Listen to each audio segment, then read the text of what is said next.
On my 64th birthday, I set the table with love, roast chicken, homemade sides, and a bottle of wine my late wife and I once cherished. It wasn't expensive, but it carried decades of memories. My guests smiled politely, until my son-in-law laughed. He called it cheap grocery store wine, loud enough for everyone to hear. The room fell silent, my daughter lowered her eyes, and my heart sank. I thought I had lost the night. But down in my cellar, hidden in dust and shadows, waited a bottle he could never afford, a bottle that would change everything. And when I brought it out, Ethan's smirk vanished. That was only the beginning. Don't forget to subscribe and tell me where you're watching from. I never thought I'd be the kind of man who would one day sit quietly in his living room, staring at the faint reflection of himself in an old bottle of wine, wondering how life managed to twist itself into such peculiar shapes. But at 64 years old, that's where I often found myself. My name is Richard Hayes, and though to many I might look like just another widower with graying hair and a small house tucked at the edge of town, there's more to me than what meets the eye. Life has a way of chiseling you down to your essence, stripping away the noise until only the raw truth remains. For me, that truth is tied to two things: my family and my quiet passion for wine. I wasn't born into luxury. My parents were practical, working-class people who believed in hard work, humility, and making the best of what you had. I carried those values into my adult life, even when I became a schoolteacher. For 35 years, I taught history to restless teenagers, hoping to ignite in them the same spark of curiosity that had once saved me from despair. The salary wasn't glamorous, and there were days when I'd go home exhausted, but it was honest work. And when I came home to my wife Anna, with her soft smile and gentle laugh, I never felt poor. Happiness, I learned, doesn't come with a price tag. It was Anna who first opened my eyes to the world of wine. We weren't experts, not by a long shot, but early in our marriage, we saved enough for a trip to Napa Valley. I still remember the way she held her glass up to the light, squinting at the ruby glow of a Cabernet Sauvignon, pretending she could smell all the notes the guide was rattling off. She couldn't, of course. Anna always admitted she only smelled grapes, but that trip planted a seed. Slowly, over the years, we began buying a bottle here, a bottle there. Nothing outrageous, just something special to mark our milestones. The birth of our daughter Claire, my 10-year teaching anniversary, Anna's promotion at the library where she worked. Over time, those bottles became a sort of diary, tucked neatly away in a basement cellar I had built with my own two hands. By the time I hit retirement, that cellar was more than just a collection of wines. It was a timeline of our life together, each label tied to a memory, each cork holding back not just fermented grapes, but laughter, tears, arguments, reconciliations, and dreams. There were some bottles I'd never planned on opening. One in particular, a rare vintage we had saved for on our 20th anniversary, was meant to be our ultimate celebration. But life has a cruel way of reminding you that it doesn't bend to your plans. Anna fell sick not long after our 21st year together, and within 2 years she was gone. Cancer doesn't care about promises or vintages. It just takes. After she passed, the house became unbearably quiet. Claire, our daughter, was already in college then, and though she came home often, the absence of Anna hung in every room like a shadow I couldn't shake. Teaching gave me structure, but retirement loomed over me like a heavy curtain I wasn't sure I wanted to draw. When that day finally came, I found myself leaning harder on my rituals, reading, tending to the small vegetable garden out back, and occasionally going down to the cellar to dust off bottles, as though by keeping them clean I could somehow preserve the pieces of my life that had slipped away. Claire was my anchor during those years. I had raised her the best I could, stumbling more than once after Anna's death, but she turned out stronger than I ever imagined. She inherited her mother's warmth and my stubbornness, a dangerous but beautiful mix. When she married Ethan, well, I tried to be happy for her. I really did. He was confident, ambitious, the kind of man who walked into a room and immediately made it his stage. But beneath the charm, I sensed a sharpness, a hunger to prove himself by belittling others. I ignored it at first, thinking maybe it was just nerves, or perhaps my bias as a protective father. But the years revealed that my instincts had been right. Still, I never let Ethan's arrogance define my relationship with Claire. She was my daughter, and no matter how many times I bit my tongue when Ethan bragged about his latest bonus or mocked my old man hobbies, I did it for her. That's what fathers do. We absorb the blows so our children can be happy. At least, that's what I told myself. My own life, by then, had settled into a quiet rhythm. I wasn't wealthy by most people's standards. My retirement fund was modest, my house small, and I still drove the same 12-year-old sedan that coughed every winter morning before finally agreeing to start. But I didn't need extravagance. I lived simply and contentedly. My real wealth was in that cellar, not just in terms of value, but in what it represented, a lifetime of patience, discipline, and love. You see, wine taught me a philosophy. You can't rush it. You can't force it to be something it's not. You wait, you nurture, and you respect the process. And if you're lucky, time rewards you with something extraordinary. That philosophy shaped not just how I saw my bottles, but how I saw my life. I didn't flaunt what I had because I believed true richness came from meaning, not money. When neighbors asked about my hobbies, I'd just shrug and say I liked reading, maybe gardening. I never told them about the cellar. It wasn't secrecy, it was sacredness. Not everything needs to be paraded for validation. In fact, the more private something is, the more it grows in value. That's something Ethan never understood. For him, value existed only in what could be displayed, compared, and measured. For me, value lived in the quiet moments, the unseen gestures, the memories tied to a bottle I might never open. Now, as I tell you this, I know it might sound sentimental, maybe even foolish. But at 64, when most people start to fear they've run out of time, I found comfort in knowing that my cellar still held unopened chapters of my life, waiting for the right moment. I didn't have riches in the bank, but I had treasures all the same. That's why, when my birthday rolled around that year, I wasn't expecting grandeur. I didn't need gifts or big parties. I only hoped for what any father hopes for: time with my family, a meal shared, laughter filling the spaces that grief had hollowed out. I wanted to sit across from my daughter, see her smile, maybe even hear Ethan keep his competitive edge in check for one evening. And perhaps, if the mood felt right, I'd bring out a bottle from the cellar. Not the rarest, not the most expensive, but one that mattered to me and Anna. A bottle that would remind me that love, though gone in body, still lingers in spirit. Little did I know, that simple hope would turn into something else entirely. Because when you live humbly for so long, people like Ethan mistake your silence for weakness. They think modesty is ignorance, and humility is poverty. What they forget is that quiet people aren't empty, they're reservoirs. And sometimes, when pushed too far, what spills out of that reservoir can drown arrogance in a way no wealth ever could. That night, my birthday dinner, would be the turning point. The night when years of patience, loss, and quiet dignity would collide with arrogance, mockery, and disrespect. It was the night a bottle I had never thought I'd open finally saw the light of day. But I'm getting ahead of myself. For now, all you need to know is that I was a father, a widower, and a man who carried his wealth not in a bank, but in a cellar built from memories. And on that birthday, as I polished the dining table, set out the mismatched plates Anna and I had bought decades ago, and placed a modest bottle by the candles, I truly believed I was preparing for nothing more than a simple evening of family. I didn't know I was preparing for a reckoning. Richard Hayes awoke to the soft light of morning spilling through the curtains of his quiet suburban home. The calendar on the wall reminded him of the day, his 64th birthday. Birthdays were no longer something he flaunted or fussed over. He had learned, with time, that they weren't about balloons or loud parties. They were about the simple warmth of togetherness, about the comfort of knowing the people you loved most were seated at the same table, sharing food, laughter, and memories. This year, Richard wanted nothing grand. He had never been the kind of man to demand attention or to make extravagant plans. In fact, in the years since Anna, his beloved wife, had passed, he had leaned into simplicity even more. He believed the small things, the careful preparation of a meal, the way the house smelled of rosemary and butter, the sound of a cork easing from a bottle, spoke louder than lavish gestures ever could. So, for his birthday, he decided to cook. Not because he had to, his daughter Claire had offered to host, but because he wanted to. Cooking grounded him. It reminded him of his years with Anna, when she would hum quietly while he basted a chicken, and they'd steal tastes from the pot like children. It brought her back to him in a way nothing else could. Richard had been up since dawn, his hands moving deliberately, almost reverently, in his little kitchen. A plump chicken rested in a roasting pan, its skin rubbed with olive oil, garlic, and sprigs of rosemary from the tiny garden he still kept out back. Potatoes had been peeled and cubed, ready to roast alongside the chicken, and a bowl of carrots gleamed with a honey glaze he'd prepared.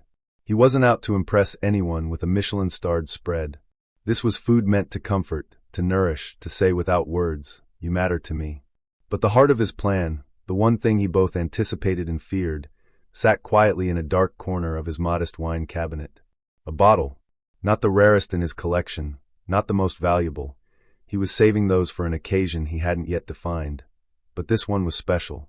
It was a bottle he and Anna had bought together 30 years ago on a small anniversary trip to Napa Valley. He remembered that day vividly. The vineyard bathed in golden light, Anna laughing at how the tour guide swirled his glass with exaggerated flair, and the way she squeezed his hand as they decided on a whim to splurge on one bottle to mark the moment. They had promised each other they'd open it on a special occasion, but life had a funny way of moving too quickly, of skipping from one milestone to the next.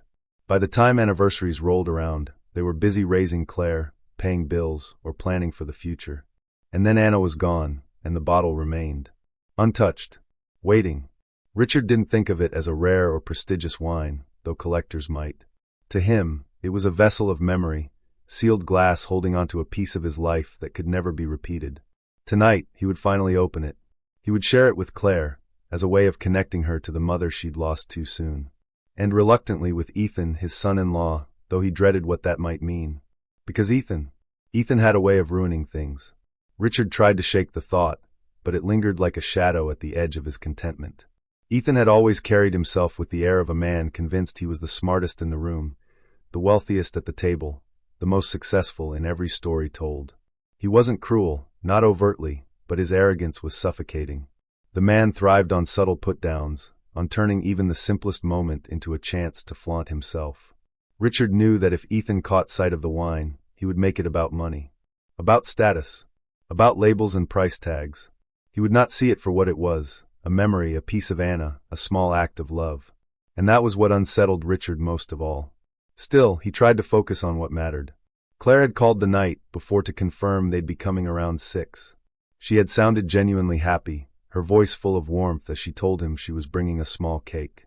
Claire had inherited her mother's kindness, and Richard loved her more than words could express. She was his greatest joy, his greatest accomplishment. She had grown into a woman who was strong, capable, and loving, even if she sometimes overlooked how much Ethan's behavior grated on her father. By midday, the house was filled with the inviting scent of roasting chicken. Richard moved quietly through the rooms, setting the table with care. The plates weren't fancy, just the same set he and Anna had used for decades, but he polished them until they gleamed. He placed cloth napkins, lit 2 tall candles, and stood back, trying to see the table as a guest would. It looked warm, welcoming. It looked like home. When he finally brought the bottle of wine from the cabinet, his heart gave a small, nervous flutter. He held it in his hands as if it were fragile, though the glass was thick and solid. He traced the label with his thumb, smiling faintly at the memory of Anna insisting they buy it. He could almost hear her teasing him. "Richard, sometimes it's okay to splurge. Someday, we'll thank ourselves for this." And yet, as he placed it gently on the counter, he hesitated. Should he open it tonight? Should he risk Ethan's inevitable commentary, his dismissive smirk? The thought made Richard's stomach tighten. But then he thought of Claire, of the way her eyes sometimes shone when he told her stories of her mother. He thought of how this wine wasn't about showing off, it was about sharing, about passing down a memory. Yes, he would open it. The afternoon wore on, the shadows outside lengthening as Richard prepared the final touches of dinner. He slipped into the small study where photos of Anna still lined the shelves. He paused in front of one, a picture of her holding baby Claire, her smile soft and radiant. He whispered, almost embarrassed by the sound of his own voice in the empty room, "I hope I'm doing this right, Anna. I hope tonight is worthy of you." At 5:30, Richard changed into a crisp white shirt and a navy sweater. He wasn't dressing to impress, but he wanted to look nice. Presentable. He glanced in the mirror and saw a man older than he remembered, the silver in his hair more prominent, the lines around his eyes deeper. Yet there was still a steadiness in his gaze, a quiet dignity. He drew a breath and smiled faintly. By 6 o'clock, the table was ready, the food was warming in the oven, and the wine sat waiting. Richard checked the clock once more, his heart starting to race with both excitement and dread. He wanted this evening to be perfect, but he also knew perfection was fragile when arrogance was invited to the table. As he heard the sound of a car pulling up the drive, Richard wiped his hands on his apron, steadied his breath, and told himself that whatever happened tonight, it was still worth it. He was honoring Anna. He was honoring memory. But a voice deep inside him, quiet and uneasy, whispered that something more was about to unfold. something that would test not just his patience, but the very foundation of how his family saw him. And Richard, though he didn't yet realize it, was about to show them all who he truly was. The late afternoon sun spilled through Richard Hayes's curtains, painting warm golden streaks across his modest living room. The table was already set, nothing extravagant, just clean plates, polished silverware, and a few candles that had melted down unevenly from past dinners. Richard had taken extra care with the arrangement of his dishes. Roast chicken carved neatly, mashed potatoes whipped smooth, and bowls of roasted vegetables glistening with olive oil. A faint aroma of baked bread lingered in the air, welcoming anyone who stepped through the front door. By 5 o'clock, the first knock sounded. Richard's heart jumped. He quickly straightened his sweater and hurried to the door. It was his neighbor and longtime friend, Margaret, carrying a small pie in her hands. She wasn't family, but she had become an honorary aunt over the years. "Happy birthday, Richard," she said warmly, her gray eyes sparkling. He ushered her in, feeling grateful to have someone in the room before the whirlwind of family energy arrived. Soon after, the sound of car doors slamming outside stirred his nerves again. Claire's cousins, Mark and Julia, stepped in with their 2 kids bouncing along behind them. The children ran straight to the living room, filling the quiet space with squeals of laughter. Richard felt his chest loosen a little. This was what he wanted, a house full of voices, movement, warmth. As coats were hung and casual chatter filled the air, Richard moved gracefully from person to person, greeting each with his gentle smile. He poured glasses of iced tea and set out little bowls of mixed nuts. "Nothing fancy," he kept saying, though his guests reassured him they were just happy to be there. The minutes ticked by. Richard kept glancing toward the window, each time half expecting to see Claire and Ethan's car pulling up. He tried not to let the absence gnaw at him, but as 6 o'clock came and went, he could feel the tension building like a low hum beneath the pleasant evening atmosphere. His daughter knew dinner was meant to start at 6 sharp. Finally, at nearly 1:30, headlights swept across the front window. Richard forced a deep breath, bracing himself. The sound of a car door slamming echoed sharper than the earlier ones, more deliberate somehow. Claire's voice carried faintly through the door, soft, apologetic. And then Ethan's, loud, laughing, punctuated with the scrape of his expensive shoes on the walkway. The door opened, and in they came. Claire, lovely as ever but wearing a strained smile, leaned in to hug her father quickly. "Happy birthday, Dad," she whispered, her eyes flicking nervously toward her husband. Ethan strolled in behind her, dressed as though he were attending a gala instead of a simple dinner. Pressed blazer, silk tie, shiny loafers. His cologne hit the room before he did. He looked around Richard's cozy little home with an exaggerated pause, his lips curling into a smirk. "Well," Ethan said loudly enough for everyone to hear, "still the same old little house. You'd think with a retired teacher's pension, there'd be a few upgrades by now, huh?" The room went uncomfortably quiet for a beat. Richard's cheeks warmed, but he smoothed it over with a chuckle. "Some things don't need upgrading," he replied softly, patting his son-in-law on the shoulder as though he hadn't just been insulted. He turned to Claire, who looked down at her shoes, her face tinged with embarrassment. Mark coughed awkwardly into his hand. Julia distracted the kids with a game in the corner, and Margaret arched her brow at Ethan but said nothing. The party resumed, but the mood had shifted. That was Ethan's talent, walking into a room and managing to leave cracks in its foundation. Dinner was announced, and everyone gathered around the table. Richard pulled out Claire's chair with an old-fashioned courtesy, earning a grateful glance from her, while Ethan flopped into his seat with a sigh, as though the short wait had been a burden. He tapped the table twice with his manicured fingers, scanning the dishes with the expression of a critic at a roadside diner. "Roast chicken," Ethan said flatly, glancing at Claire. "Classic. My mom usually gets us catered prime rib for birthdays. But hey, simplicity, right?" Richard's hand tightened slightly around the carving knife. He could feel the heat rising in his ears, but he reminded himself of something Anna used to tell him. Don't let bitterness have the first word. It never deserves it. So Richard smiled and began serving. "I thought a good meal cooked with care is better than anything bought. Hopefully, you'll agree after you taste it." The first bites quieted the table. Mark praised the mashed potatoes, Julia raved about the bread, and even the kids were happily chewing chicken without complaint. Richard's heart swelled. This was why he put in the effort, for those fleeting moments when everyone's mouths were full, not with criticism but with appreciation.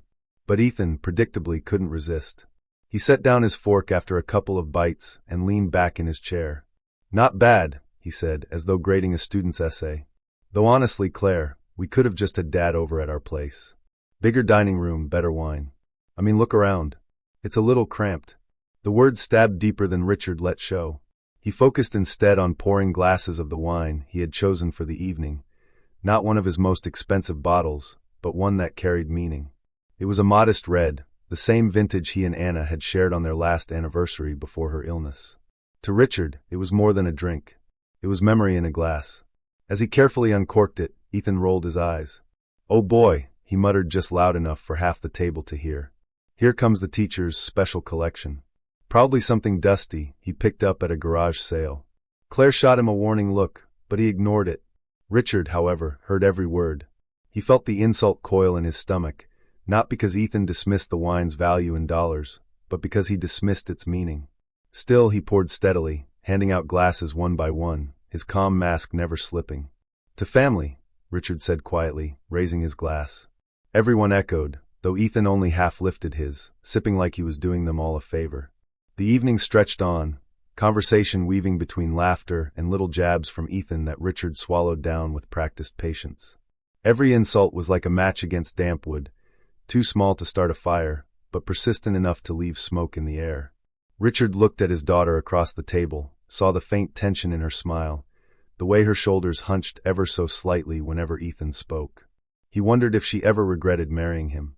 He wondered if tonight, of all nights, might finally show her something. For now, though, he stayed silent. He had learned long ago that silence could be sharper than words, and sometimes patience was the only weapon worth wielding. And yet, deep down, something inside Richard was stirring. A quiet, simmering thought that whispered, "There will come a moment. And when it comes, he won't be able to laugh it away." The dining room in Richard Hayes' small but warmly lit house always carried a sense of comfort. The old wooden table, polished with the same wax his wife Anna once used, gleamed under the yellow glow of the chandelier. The mismatched chairs, some bought decades ago and others salvaged from garage sales, surrounded it like silent witnesses to years of birthdays, Thanksgivings, and quiet weeknight dinners. Tonight, however, the air felt different. It was Richard's birthday, and though the laughter from earlier still lingered faintly in the corners of the room, there was an undercurrent of unease as everyone took their seats. Richard moved with a gentle rhythm, setting dishes onto the table, his roasted chicken with herbs, buttery mashed potatoes, glazed carrots, a bowl of green beans tossed in garlic. Nothing fancy, but everything carried the care of hands that wanted to feed, to nurture, to hold on to something meaningful. He fussed over each detail quietly, a soft smile touching his lips as he placed the final dish in the center. His guests, his daughter Claire, her husband Ethan, and a few close relatives, murmured in appreciation, though Ethan scrolled briefly through his phone, barely glancing at the spread. But Richard had saved something special for last. With a slight tremor in his hands, he carried a bottle from the small cabinet tucked away in the corner of the room. His heart beat a little faster as he placed it on the table. It wasn't one of the most expensive bottles in his collection, nor was it one of the rarest, but it meant something to him. The label was simple, worn with age, but it brought back a rush of memories every time he looked at it. "This," Richard began, his voice warm but steady, "isn't the finest bottle I own, but it is the one that has the most meaning. Anna and I shared this vintage once, a long time ago, on our 25th wedding anniversary. I held on to this one for years, waiting for a moment that felt right. I thought tonight, with all of you here, would be just that moment." The table quieted as Richard spoke. For a fleeting second, the warmth of his words filled the room, brushing away the earlier tension. Claire's expression softened, her eyes glistening briefly at the mention of her mother. An aunt offered a small nod of approval, clearly moved by Richard's sentimental gesture. Richard smiled, a little shy now, and reached for the corkscrew. His hands worked slowly, carefully, as if the ritual itself was sacred. He twisted, pulled gently, and with a soft pop, the cork came free. The familiar sound carried more than just the promise of wine. It carried memory, love, and continuity. He poured carefully, filling each glass with a ruby-red glow. But then, just as the mood began to settle into something tender and meaningful, a sudden laugh split the air. It was sharp, loud, and utterly out of place. Ethan leaned back in his chair, a smirk plastered across his face as he held up his glass, swirling the wine lazily. "Wait a second," he said, his voice mocking. "This is it. This is your big sentimental bottle." He sniffed exaggeratedly at the glass, then chuckled again, louder this time. You've got to be kidding me. This tastes like cheap grocery store wine. You probably picked this up for $10, huh? The laughter was contagious, but not in the joyful way. It wasn't the laughter of humor. It was the kind that cut through dignity, that left others squirming in discomfort. The room fell silent almost instantly after Ethan's words.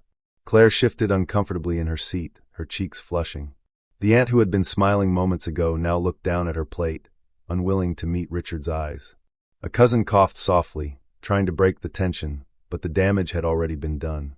Richard froze for a moment, the cork still in his hand. He blinked once, twice, trying to steady himself against the sting of the insult. His heart sank, though he fought to keep his face calm.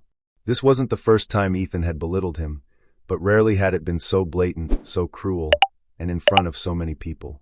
He cleared his throat softly, setting the cork down and folding his hands in front of him. "It's not about the price, Ethan," Richard said gently, though his voice wavered just slightly. "This wine has meaning. It's tied to a memory of Anna, something I wanted to share with all of you.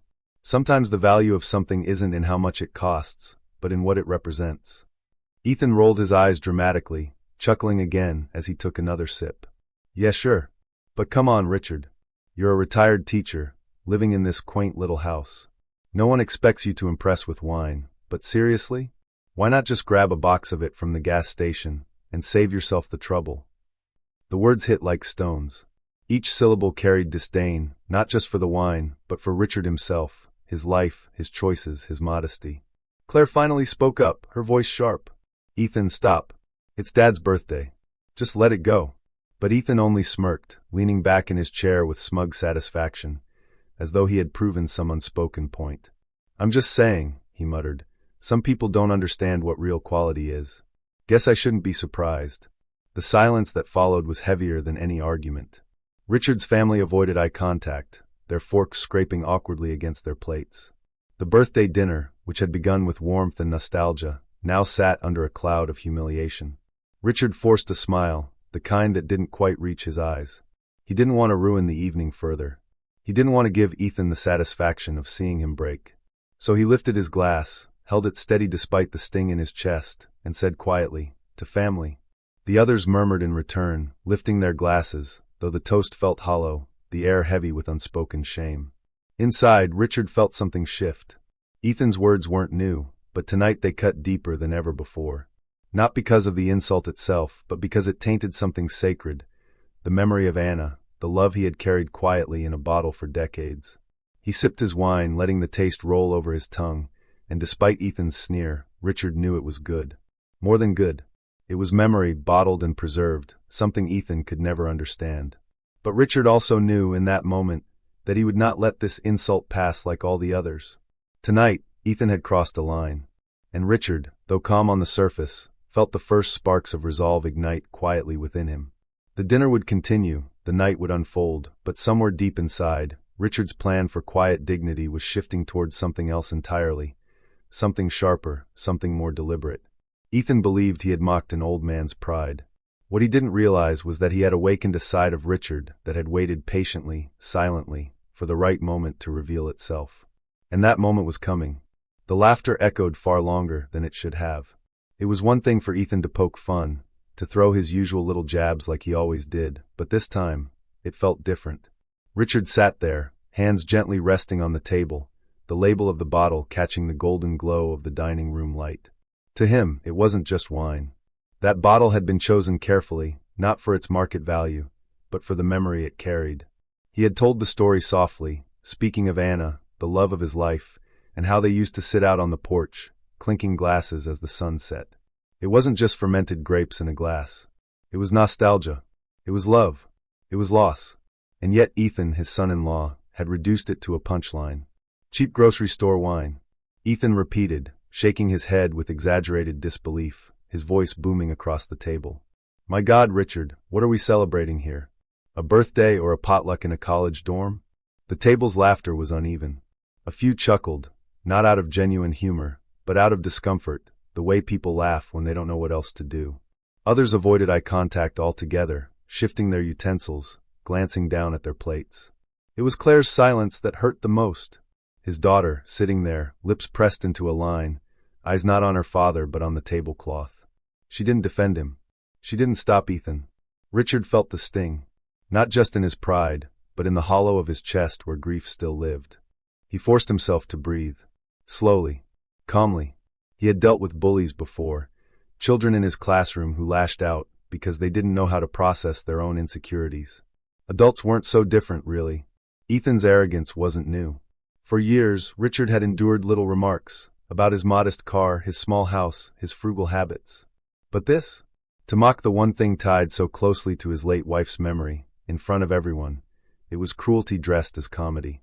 Still, Richard refused to let his composure crack. He sat straighter in his chair, offering a small, polite smile. "Well, Ethan," he said softly, "not everything worth drinking has to come with a 3-digit price tag." But Ethan wasn't finished.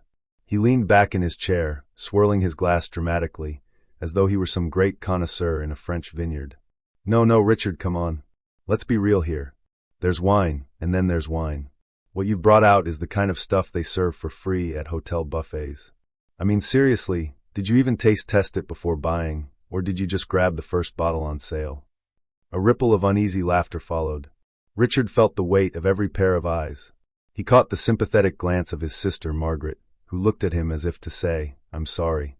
I wish I could stop this." His nephew poked at his mashed potatoes nervously. His neighbors exchanged an awkward glance. The air in the room shifted, thick, tense, suffocating. Richard lowered his gaze to his plate for a moment, gathering himself. He had learned long ago that dignity wasn't in what others said, but in how you responded. He wouldn't lash out. He wouldn't stoop.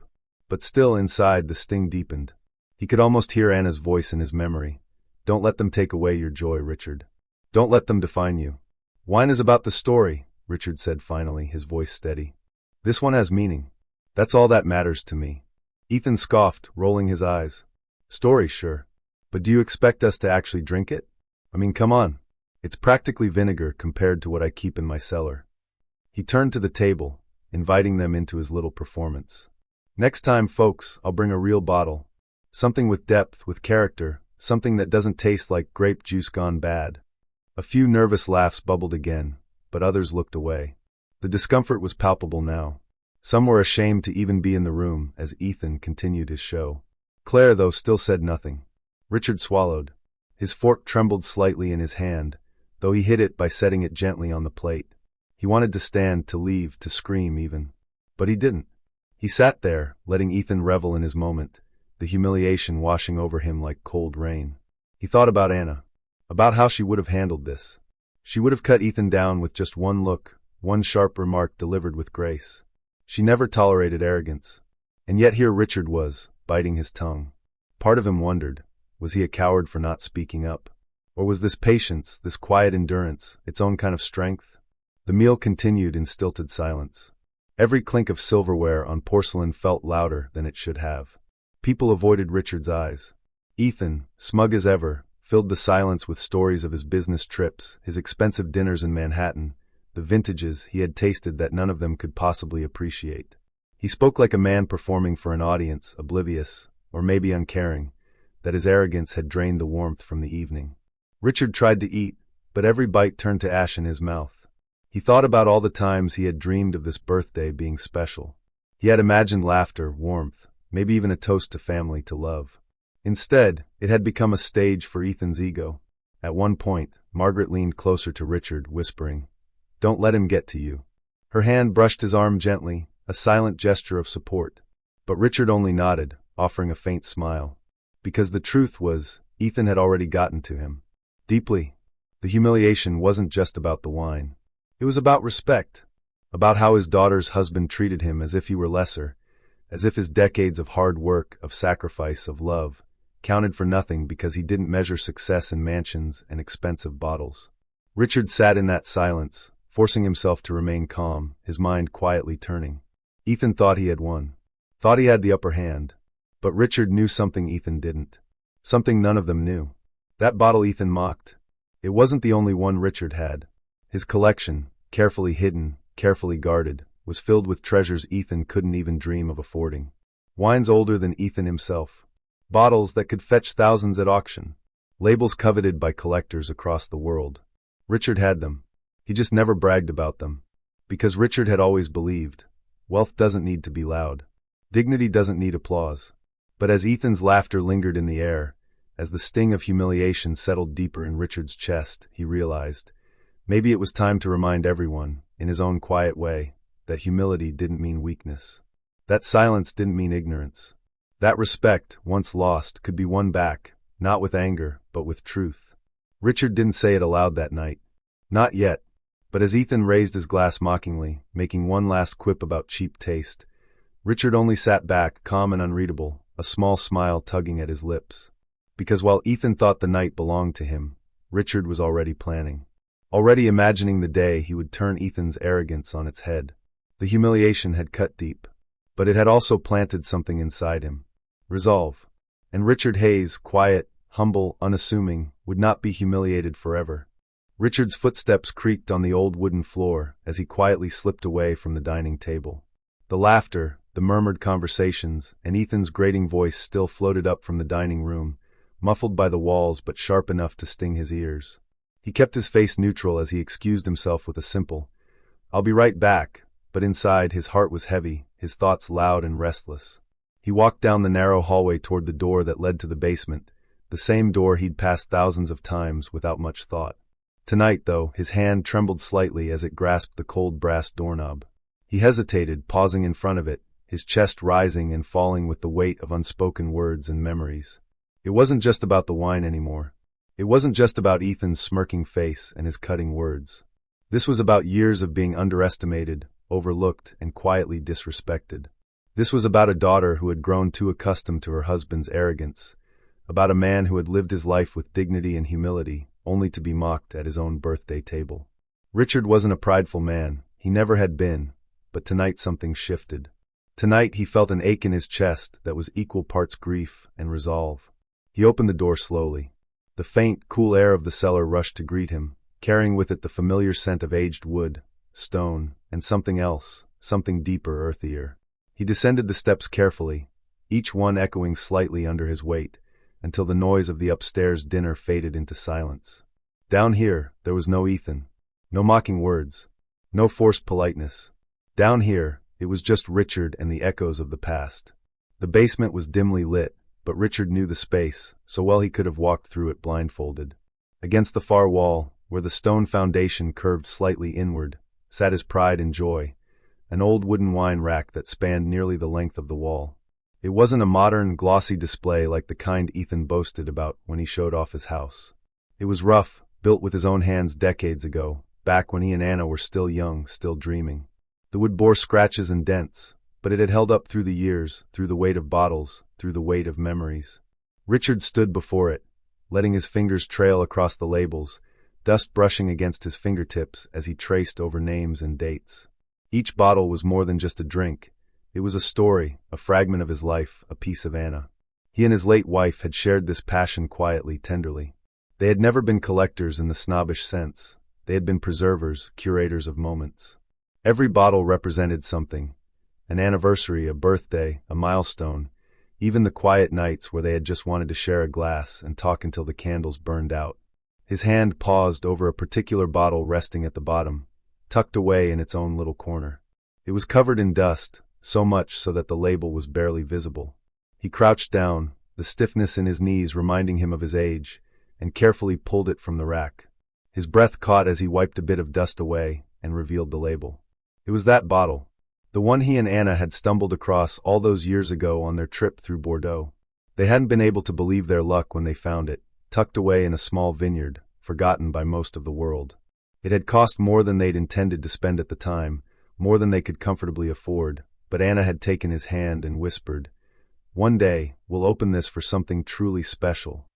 And so they had brought it home, tucking it into the cellar like a treasure chest waiting for its rightful moment. Over the years, Richard had looked at this bottle more times than he could count. After Anna passed, there were nights he had sat in this very cellar, holding it in his hands, tempted to uncork it just to feel her closer. But he never did. Something in him held back, remembering her words, remembering her smile. "When it truly matters," she had said. And now tonight, he felt that moment had arrived. It wasn't the birthday he had envisioned. It wasn't laughter with his daughter and warmth at the table. Instead, it had been poisoned by Ethan's arrogance, by a cruelty that sliced deeper than the words themselves. Richard realized it wasn't about proving Ethan wrong for the sake of pride. It was about reclaiming his dignity. About showing everyone, even his daughter, that humility wasn't weakness. That quietness wasn't ignorance. That a man could live modestly without being small. He cradled the bottle in both hands, feeling its weight. It wasn't just glass and liquid. It was Anna's memory. It was decades of patience. It was every choice he had made to be a good father, a steady man, a kind soul in a world that often rewarded the loudest voices. And tonight, it would be his answer. Richard stood, careful with his knees, careful with the bottle. He looked around the cellar one last time, his eyes lingering on the rows of wine, the echoes of his past life with Anna. "Wish me luck, love," he whispered into the quiet. His voice cracked slightly, but he steadied himself, drawing in a deep breath. Then he turned and climbed the stairs. As he reached the top, the sounds of conversation grew louder again. He could hear Ethan's laugh, loud, grating, the kind of laugh that demanded attention. Richard's jaw tightened, but his face remained calm as he opened the door and stepped back into the hallway.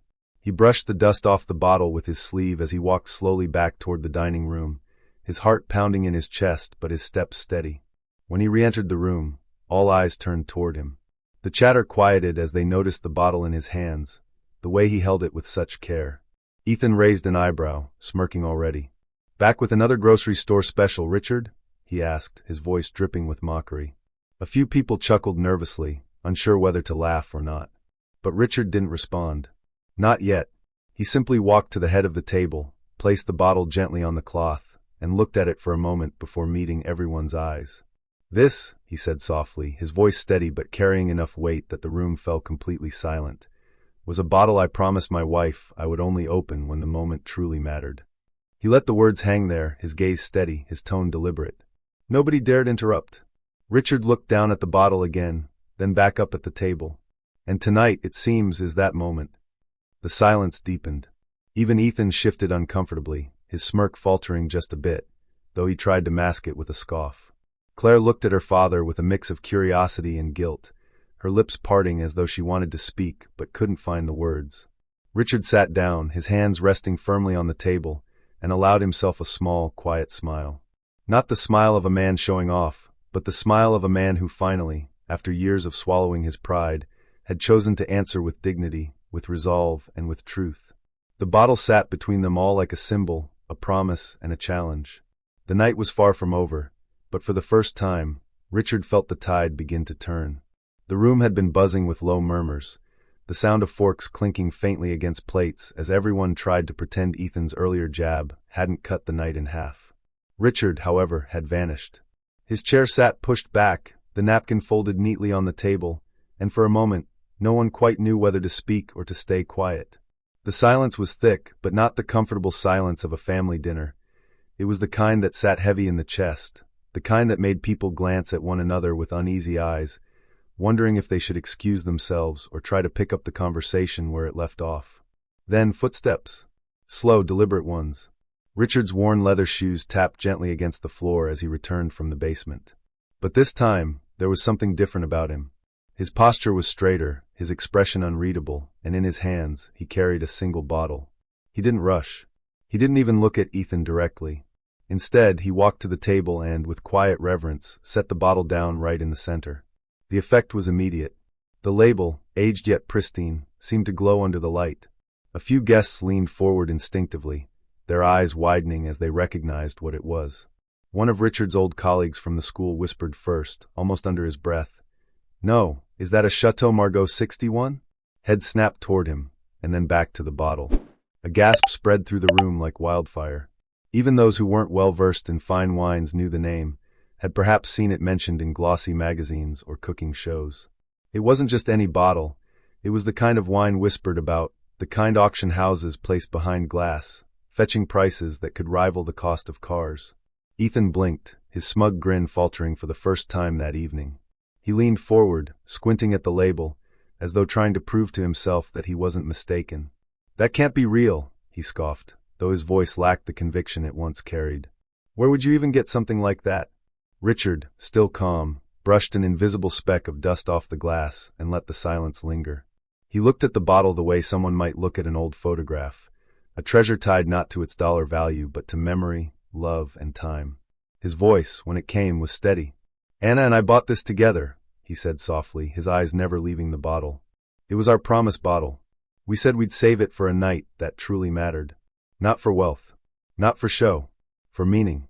He paused, and his gaze swept across the table, settling briefly on each guest before landing squarely on Ethan. "And tonight feels like the night." A hush fell again, but this time it was charged with something else entirely: anticipation. Some shifted uncomfortably, others leaned closer, caught in the gravity of the moment. Claire's eyes welled with something unreadable: pride, maybe shame, maybe both. Ethan forced a laugh, sharp and brittle. "Oh, come on, Richard. That thing's probably a fake. Do you know how rare an authentic 61 Margot even is? Even if it is real, you wouldn't dare open it now. That's what, worth more than your entire house." The jab was meant to sting, but it didn't land. Richard simply smiled faintly, and for the first time that evening, his composure wasn't a mask, it was power. "You've spent the evening talking about money," Richard replied, his voice low but cutting. "But this bottle isn't about money. It's about legacy. It's about love. And unlike you, Ethan, I don't measure worth in dollar signs." The words hit the table like a hammer. Several guests shifted, glancing uneasily at Ethan.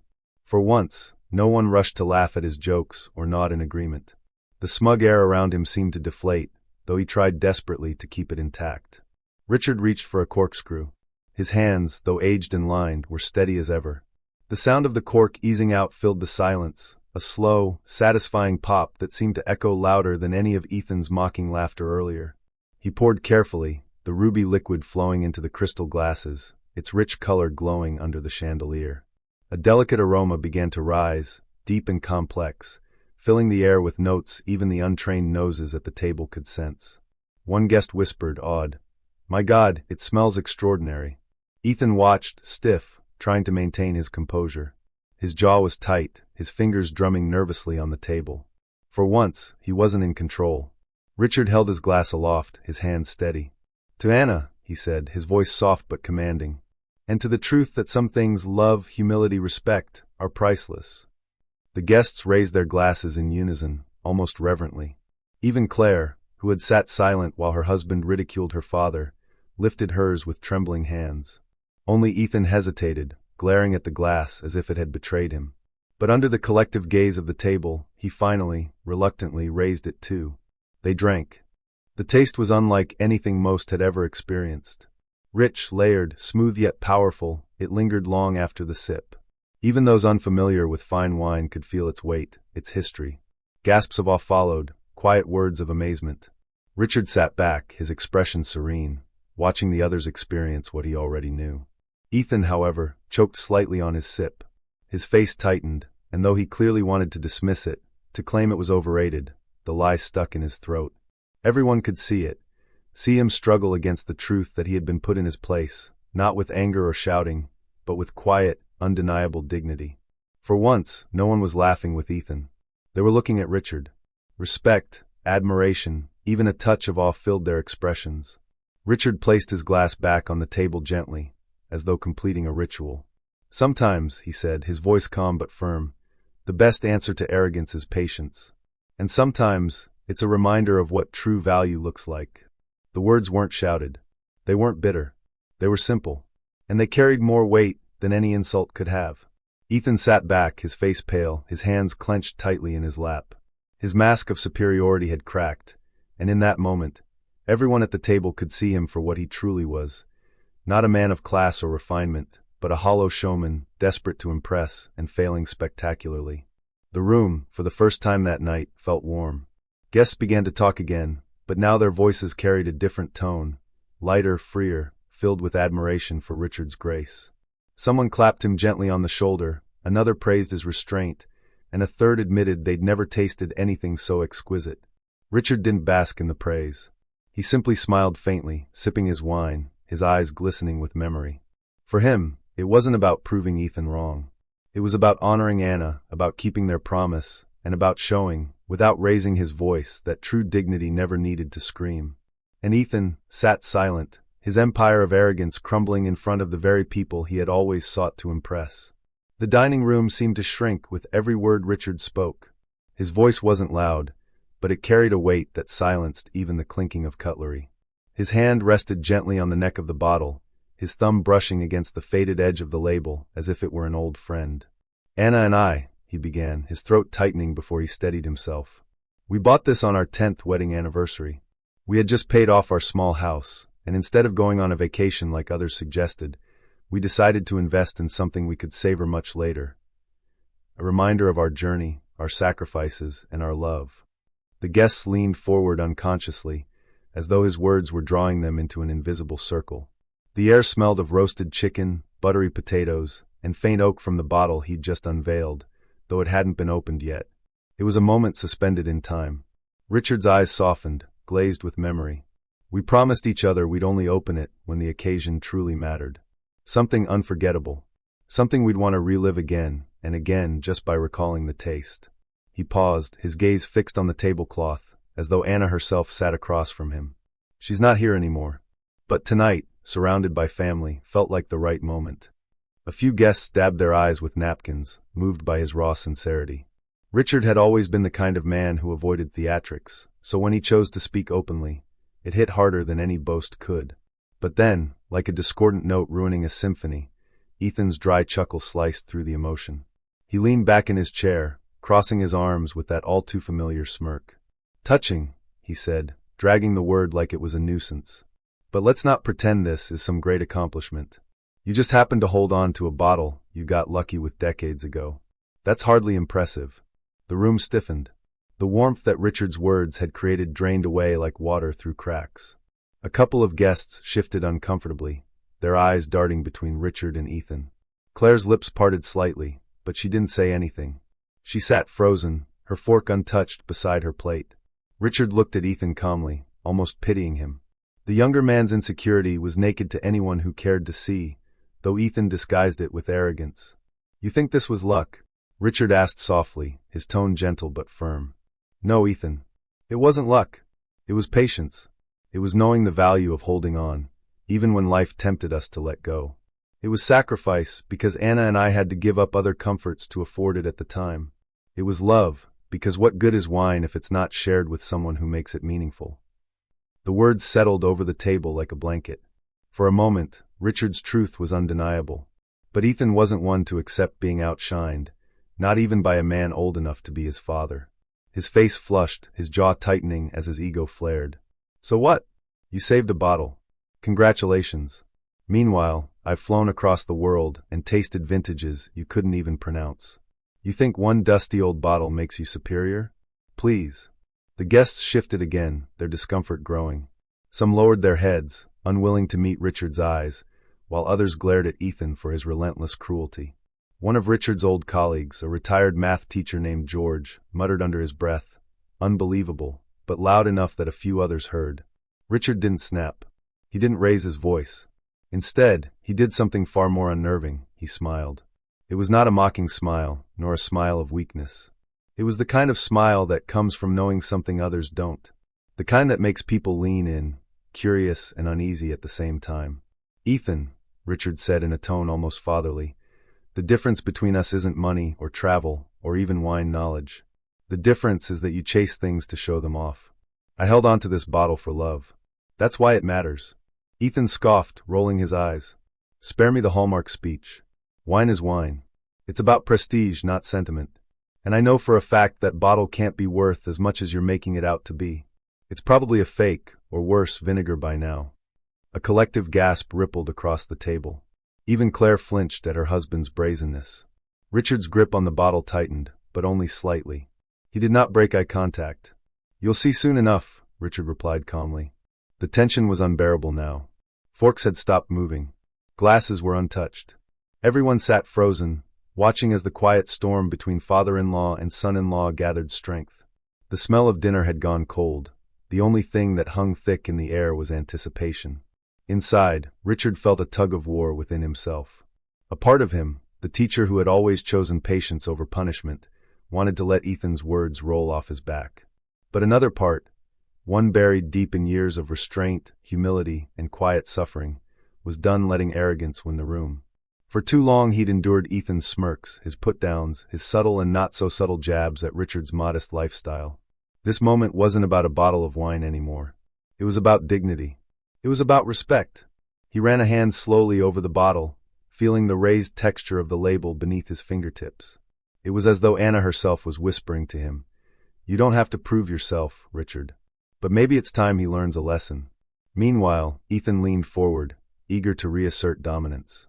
"Tell you what," he said, his tone dripping with condescension. "Why don't we open it now? Let's see if this so-called treasure of yours lives up to the legend. Unless, of course, you're afraid." The challenge was out in the open. Gasps spread again, and all eyes swung to Richard.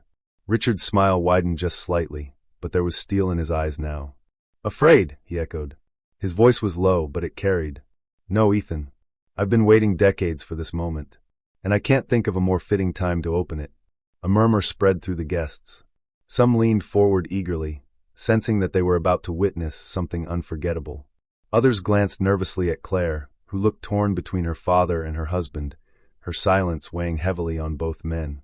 Richard reached for the corkscrew slowly, deliberately. The room seemed to hold its breath. The tension was no longer hidden. It was palpable, clinging to every heartbeat, every shallow breath. Ethan smirked, thinking he'd forced Richard's hand. But what he didn't realize, what none of them realized yet, was that Richard wasn't simply opening a bottle of wine. He was opening a door to a reckoning Ethan had never expected, and once it was opened, it could never be closed again. The corkscrew pierced the cork with a soft pop. The sound was small, but it thundered through the room like a gavel striking wood. Richard held the bottle steady, his movements graceful, deliberate, almost ceremonial. With every twist of his hand, Ethan's smirk faltered just a little more, his eyes betraying a flicker of unease. And as the cork finally loosened with a satisfying release, Richard looked directly at Ethan and said quietly but firmly, "Now, let's see who really understands wine." The dining room, still glowing softly under the amber lights, suddenly felt like a courtroom. Though no judge or jury was present, the verdict was already forming in the hearts of everyone seated at Richard's table. The rare bottle of wine sat in the center, its elegant label catching the reflection of the chandelier above. The silence following Ethan's latest attempt to belittle Richard was different this time. Heavier, colder, and directed not at Richard, but at him. For years, Ethan had dominated these family gatherings with his booming voice, his subtle digs, and his relentless need to show everyone how superior he believed himself to be. But something had cracked in that moment, and Richard, though still seated quietly with his hands folded, could feel it. The guests weren't buying Ethan's charm anymore. The first to speak was Linda, an old family friend who had known Richard since he and Anna were newlyweds. She leaned forward, her voice firm but tinged with admiration. "Richard," she said, "that story about you and Anna saving for this bottle, that's the kind of love people dream of. To hold on to something so precious, waiting for the right moment, it's beautiful. It's not about the money. It never was." Her words struck the table like a gentle hammer. A few guests nodded in agreement, their expressions softening as they looked at Richard, who blinked, caught between humility and quiet gratitude. Ethan shifted in his chair, forcing a laugh that sounded brittle. "Oh, come on," he said, waving a dismissive hand. "You all are romanticizing this. It's just wine. Expensive or not, it's a drink. Let's not act like this dusty bottle makes him some kind of hero." But the chuckle fell flat. This time no one joined in. Even the few who had nervously laughed earlier were now silent, their eyes darting between Richard and Ethan. "Actually," interjected Mark, one of Claire's cousins, his tone unusually sharp, "I think it does say something. It says Richard has patience. Respect. He doesn't need to brag about what he has." Meanwhile, some people, his eyes flickered toward Ethan, can't seem to enjoy anything without making it a competition. The room seemed to grow smaller, the tension pressing against the walls. Ethan's face reddened, but he forced a smile, leaning back in his chair. "Competition? Please. I was just trying to lighten the mood." But nobody was buying that either. Richard remained quiet, his calmness more powerful than any defense he could have made. His silence was dignified, and in it, the others found the truth. He didn't need to defend himself because he wasn't the one on trial. Then came the unexpected. Claire, who had been sitting stiffly beside Ethan the entire evening, finally spoke. Her voice was softer than usual, uncertain, but it carried the weight of someone realizing something too late. "Dad," she began, her eyes fixed on her hands resting on the table. I should have said something earlier. I should have defended you." She hesitated, glancing at Ethan, then back at Richard. You've always given me more than enough, even when you had so little. You never let me feel the absence of Mom, because you filled our home with love. And I just sat here, letting this happen." Richard's heart tightened. He hadn't expected her to speak, and certainly not with such raw vulnerability. He offered her a small smile, the kind that carried forgiveness before the words were even spoken. But Ethan wasn't ready to surrender. His pride was too large, his ego too fragile. He snorted, shaking his head. "Unbelievable. All of you are acting like this is some fairy tale. Claire, you're letting emotions cloud your judgment. It's just your dad playing humble, but let's be honest, he could have shown this so-called collection years ago. Why now? Why keep it hidden unless he wanted this exact reaction?" The accusation was ugly, desperate. And that's when Margaret, another family friend, slammed her palm lightly against the table, her patience spent. "Enough, Ethan," she snapped, her eyes narrowing. "Do you even hear yourself? Not everything is about showing off or proving something. Some things are sacred. Richard chose tonight because it meant something to him. He was humiliated, and instead of lashing out, he chose to share something deeply personal. That's strength, not weakness." The air crackled with her words. For the first time, Ethan's smirk wavered completely. His bravado faltered, replaced by something rawer, fear. Fear of losing the room, of losing control. The guests, emboldened by Margaret's firmness, began speaking up one after another. "He's right," said George, shaking his head. "Ethan, you mocked a man for sharing a memory of his wife. That's cruel." "I've never seen Richard brag about anything," another added. "And yet, he's the one sitting here with a bottle you couldn't buy even if you wanted to. Maybe learn a little humility." Richard sat quietly, listening, almost overwhelmed. He had lived a life of simplicity, never seeking to be in the spotlight. But tonight, against his will, he had become the center of it all, not because of wealth, but because of the values people were finally recognizing. Claire, her voice trembling, spoke again, her words directed not at her father, but at her husband. "Ethan, do you even hear how you sound? My dad has lived in this house for decades, raised me here, gave me everything he could. And you mock him because you think you're better? I married you because I thought you were strong, ambitious. But lately," she trailed off, her eyes glistening with unshed tears. "Lately, all I see is arrogance." The words cut Ethan deeper than any jab from the others. His face hardened, but he stayed silent, his jaw tight. Richard, though moved by Claire's defense, raised his hand gently, his voice calm and steady. "Let's not fight," he said. "This evening was supposed to be about family, about love.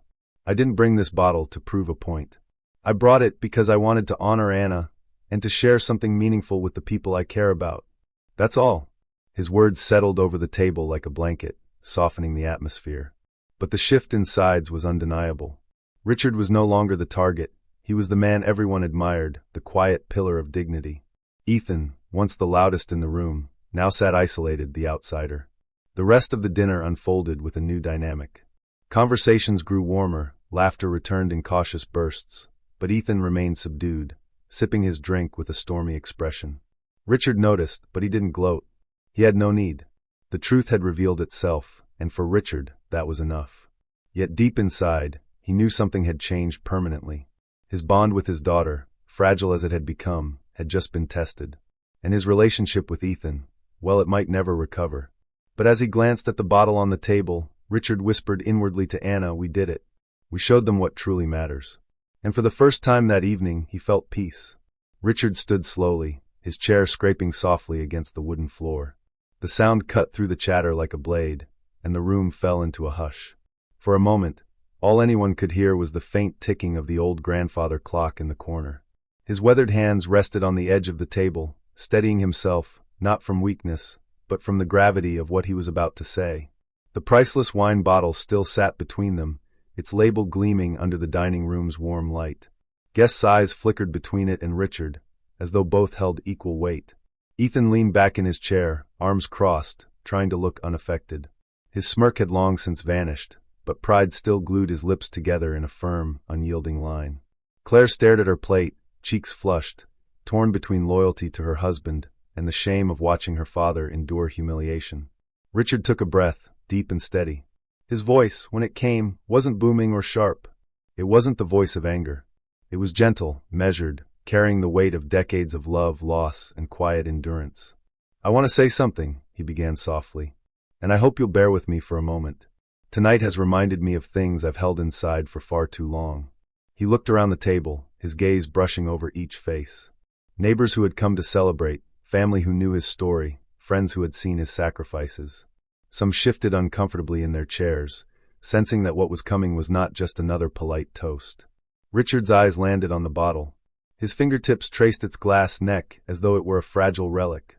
"This bottle," he said, his voice trembling just enough to betray his heart, "was never about the price. Anna and I bought it years ago on our anniversary. We saved up for months, not because we wanted to flaunt it, but because it was our little dream. We said to each other, one day, when life gives us a moment worth remembering forever, we'll open it." A lump rose in his throat. He paused, swallowing hard. Some guests leaned forward, their expressions softening.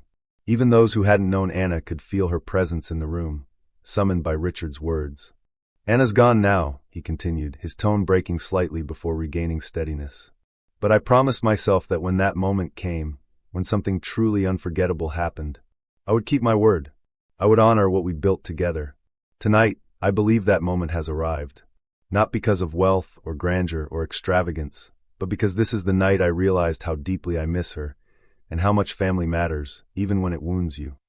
The silence was heavy, but it was a reverent kind of silence, the kind that draws people closer instead of pushing them away. A guest at the far end discreetly dabbed her eyes with a napkin.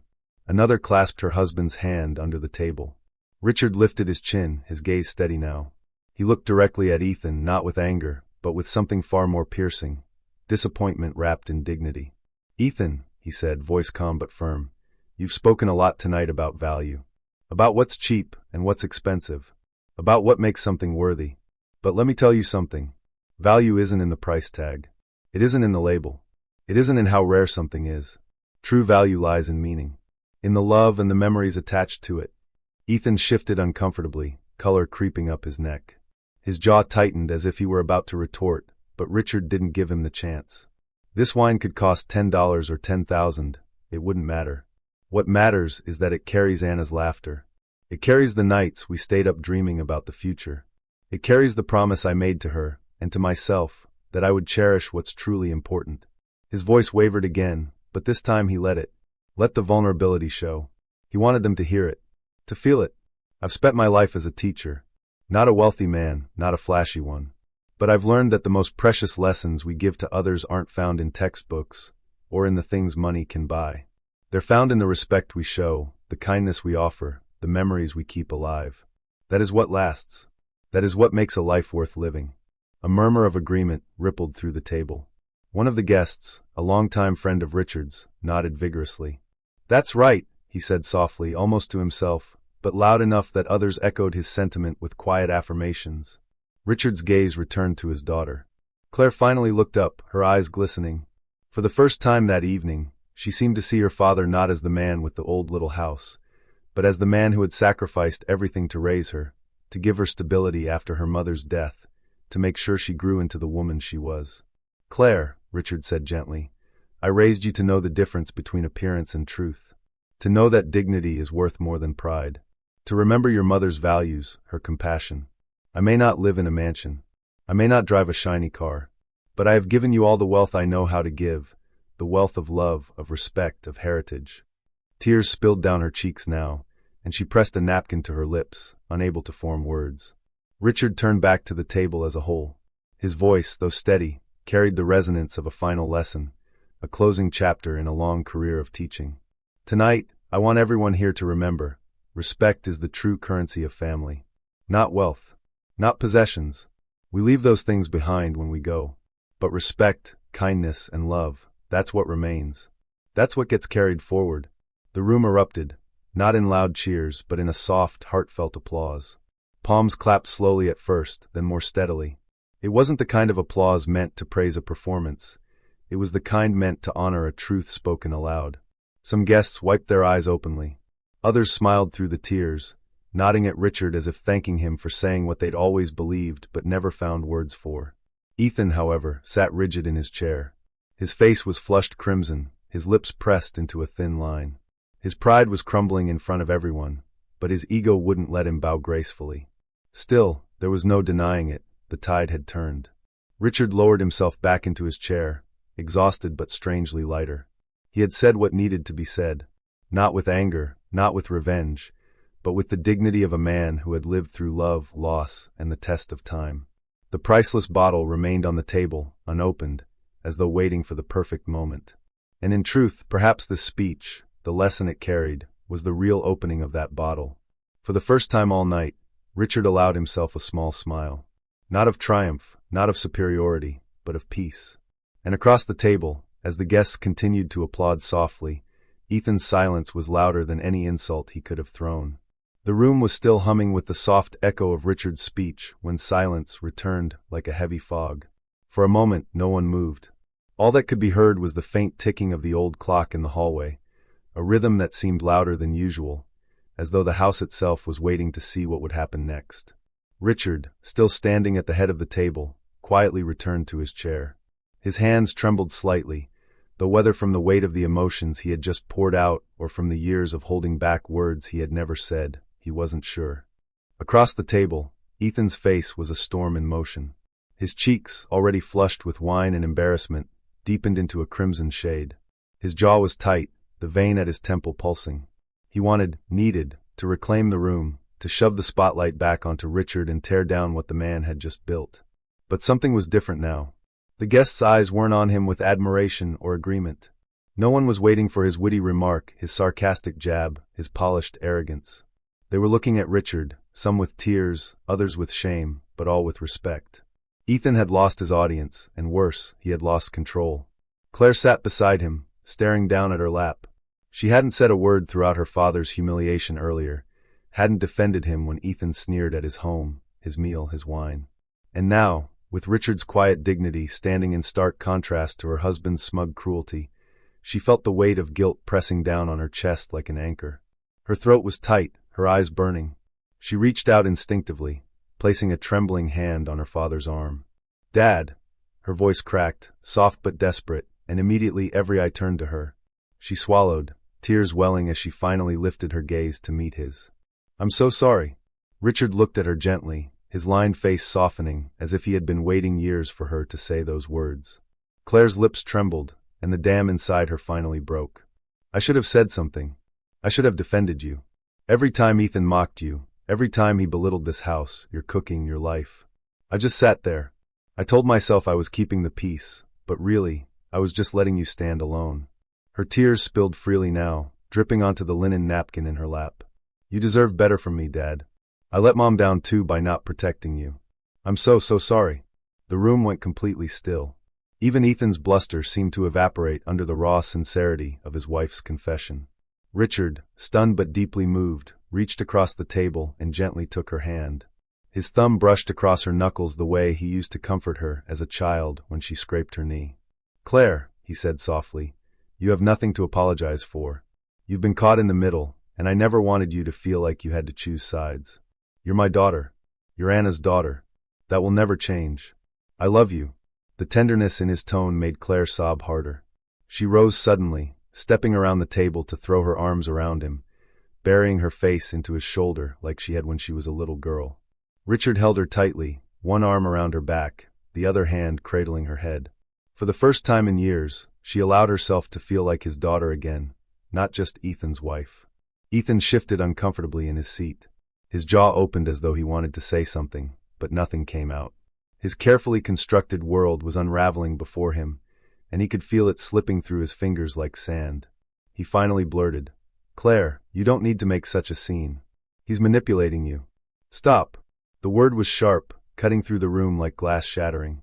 Claire pulled back from her father and turned on her husband with a fire in her eyes he hadn't seen in years. "Just stop, Ethan. This isn't about manipulation.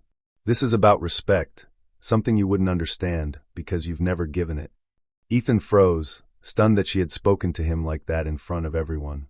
His mouth opened and closed, searching for a retort, but all he could find was silence. The guests shifted in their seats, the tension thick. Some exchanged glances, others looked at Ethan with thinly veiled disdain. One of Richard's old friends, a retired colleague named Harold, finally broke the silence. "She's right, Ethan. Respect isn't about the price of wine or the size of your house. It's about how you treat people, especially family. Tonight, you've shown us all exactly who you are." Another voice joined in, Margaret, a longtime neighbor of Richard's. I've known Richard for over 30 years. I've seen the way he worked himself to the bone to give Claire a good life after Anna passed. He never complained, never bragged, never asked for more than kindness in return. You humiliated him tonight for no reason other than pride. That says everything about you. Each word was a nail in Ethan's coffin. His smirk was gone, replaced by a scowl that couldn't mask the panic in his eyes. He tried to laugh, to brush it off, but the sound came out hollow, empty. You people are being ridiculous. It was just a joke. Richard doesn't even care. He knows I'm only teasing. But Richard finally spoke, his voice quiet but firm. No, Ethan. You weren't teasing. You've never teased. You've ridiculed. You've demeaned. And you've done it at my expense for years. I stayed silent because I thought it would help Claire. I thought swallowing my pride was the price of her happiness. But not anymore. Not tonight. The weight of his words hung in the air. Claire pressed a hand to her chest, nodding through tears, as if each syllable was the truth she had been afraid to admit all these years. Ethan pushed back his chair suddenly, the legs screeching against the hardwood floor. Fine. If that's how you all want to play it, then enjoy your little pity party. He turned to Claire, his voice dripping with condescension. Come on. We're leaving. But Claire didn't move. She stayed rooted beside her father, her arms folded across her chest, her chin lifted with a newfound resolve. No, Ethan, she said softly but firmly. I'm not going anywhere. Not tonight. Not like this. The shock on Ethan's face was palpable.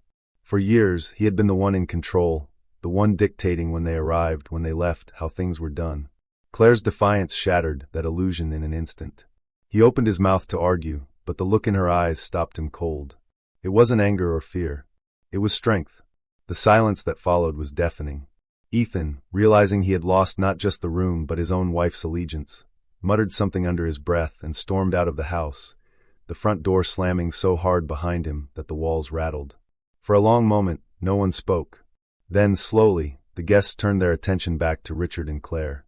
A few began to clap softly, not out of politeness, but out of genuine admiration for the courage they had both shown. Others nodded in quiet solidarity. Richard exhaled, the tension leaving his body like a slow release. He looked at his daughter, her eyes red and swollen but shining with relief. I'm proud of you, he whispered. And for the first time in years, Claire smiled through her tears. The dining room was heavy with silence, broken only by the faint ticking of the clock on the wall and the nervous shifting of silverware against plates. Richard stood tall at the head of the table, the rare bottle cradled in his hands, as though it were both a relic and a promise fulfilled. Every eye in the room followed him as he worked the corkscrew with calm precision. There was no hurry in his movements, no sign of nerves. For the first time all evening, he seemed completely at peace. The cork popped softly, and a delicate aroma began to drift through the air, deep, rich, layered with history. The kind of scent that told stories without words. Guests leaned closer almost instinctively, whispering under their breath as if afraid to disturb the gravity of the moment. Richard picked up the first crystal glass and poured, the wine flowing like liquid velvet. He handed it to his sister-in-law, who accepted it with trembling hands and a reverent smile. Then to his nephew, then to his old neighbor, then to Claire, who stared at him with glassy eyes, as though seeing her father in a light she had long forgotten. But when Richard finally reached Ethan, the room seemed to freeze. Ethan leaned back casually in his chair, trying to project confidence, though his jaw twitched. He extended his glass with a smirk. Guess I'll finally get to taste what the hype's about, he said, his tone laced with arrogance, as though nothing had happened that night. Richard looked at him, long and steady, his hand hovering just above Ethan's glass. And then, with deliberate calm, he pulled the bottle back. His voice, when it came, was soft but carried across the room like a bell. Respect is earned. And tonight, you didn't earn it. For a split second, no one breathed. Then, as if on cue, a ripple spread across the table. A sharp intake of breath. A stifled gasp. A hand flying to a mouth. The impact of those words didn't need to be shouted. They struck harder because of the restraint with which they were spoken. Ethan's face darkened instantly. His smirk faltered, his cheeks blotched crimson. He looked around the table, desperate for an ally, but found none. Not even Claire. Especially not Claire. Her eyes were fixed on her father, wide with guilt and awe, her lips trembling as though she wanted to say something but couldn't yet form the words. Ethan cleared his throat, trying to recover his footing. Oh, come on, he said, forcing a laugh that sounded more like a cough. You're really going to play games with a bottle of wine? Don't be petty, old man. But Richard didn't flinch.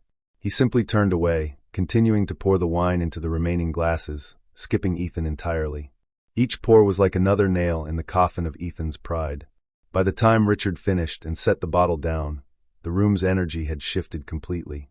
The guests raised their glasses, some awkwardly, some with quiet determination, and Richard lifted his own. "To Anna," he said softly, his eyes glistening. "And to remembering what really matters, love, family, and respect." The clink of crystal filled the air as everyone joined the toast. Everyone except Ethan, whose untouched glass sat glaringly empty in front of him. He sat back in his chair, shoulders rigid, his lips pressed into a thin line. For once, the man who always had something to say had no words at all. Claire finally broke. Tears streamed down her face as she stood, her chair scraping loudly against the floor. She crossed to her father and threw her arms around him. "I'm so sorry, Dad," she whispered, her voice shaking. "I should have defended you. I should have never let it get this far. You didn't deserve any of this." Richard hugged her back, stroking her hair gently. "It's all right, Claire," he murmured. "Tonight wasn't about humiliation. It was about truth. And sometimes, the truth needs a little courage to show itself." The guests nodded, some dabbing at their eyes. The weight of the moment was undeniable. Richard had turned the tables without raising his voice, without anger, only with dignity. And dignity, everyone realized, was the sharpest form of revenge. Ethan tried to salvage his pride one last time. "You all act like this means something," he scoffed, his voice cracking. "It's just a bottle of wine. Just grapes in a glass. Big deal." But the words fell flat. No one laughed. No one nodded. Not a single person gave him the validation he craved. The silence that followed was suffocating, and Ethan slumped in his chair, defeated. Dinner resumed, but now the atmosphere was warm, light, almost celebratory. Guests savored the rare wine, exchanging memories of Anna, reminiscing about Richard's years as a teacher, and marveling at his quiet strength. The very things Ethan had mocked were now the source of admiration. Richard sat back, listening, his heart swelling with gratitude. He felt Anna there with him, her laughter in the clinking glasses, her warmth in the smiles of the guests, her steady hand guiding him through the storm. For the first time in years, he didn't feel alone. Ethan, meanwhile, sat in silence, his empty glass a symbol of the respect he had squandered. No one looked at him, no one sought his opinion. He had made himself irrelevant in a room he once dominated. And that, Richard realized, was the sweetest revenge of all. Not shouting, not fighting, just letting Ethan's arrogance collapse under the weight of its own emptiness. When the evening wound down, guests hugged Richard at the door, thanking him for the unforgettable night. Each person left with a story they would carry, of a man who chose dignity over spite, and in doing so, exposed the hollowness of arrogance. Claire lingered, holding her father's hand. "I want to spend more time with you, Dad," she said through tears. "Ethan won't like it, but I don't care anymore. I miss you. I miss Mom. I miss us." Richard smiled, squeezing her hand gently. "Then let's start again, Claire. It's never too late." When the door finally closed and the house fell quiet, Richard poured himself the last sip from the rare bottle. He raised it toward the framed photo of Anna on the mantel. "To us," he whispered. "We did it." The wine touched his lips, smooth and timeless, and a warmth spread through him that was more than just alcohol. It was victory. It was peace. It was love lingering like the finest vintage, improving, not fading with time. Sometimes, he thought, revenge isn't about destruction. Sometimes it's about reminding the world, and yourself, that respect can't be bought, mocked, or faked. It can only be earned. And that night, Richard Hayes earned it tenfold. Sometimes the sweetest revenge isn't loud. It isn't cruel. It isn't a shouting match or a slammed door. It's quiet dignity, the kind that leaves the arrogant choking on their own pride. If you enjoyed this story, don't forget to like, share, and subscribe for more. Thank you for watching.